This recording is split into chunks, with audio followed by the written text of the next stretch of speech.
una po kasi, wala yung na-declare sa amin, 2023 pa, kung gano'n ang sitwasyon po ninyo, hindi po dineclare sa amin na wala na kayo. So kami, ang assumption po namin ay ongoing yung pagtitinda ng tao.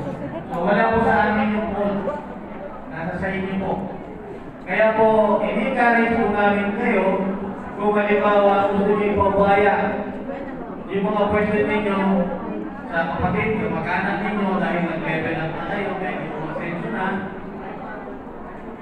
i-proseso po ninyo agad para hindi po magkaroon ng problema sa sigilan ng mga kapatid. Ha? Okay po? Pero, depende po sa magiging pakiusap ng Ilang po? Direct ilang po?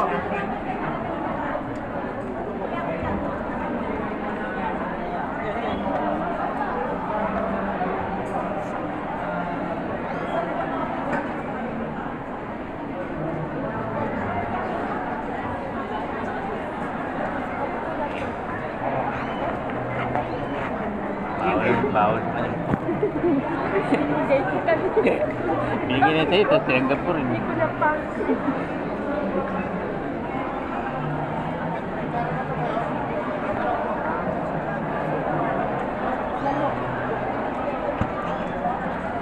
Thank you.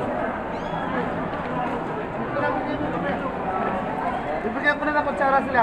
Gusto lang. Para ano? Thank you.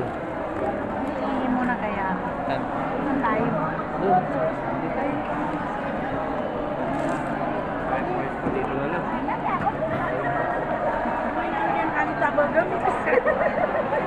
Yung patagan.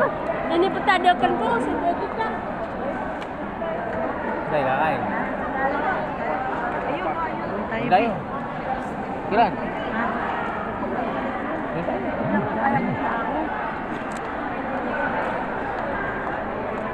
Yan, dyan tayo, tabi. Yan, dyan lang tayo. Dito lang tayo. Yan pala, oh.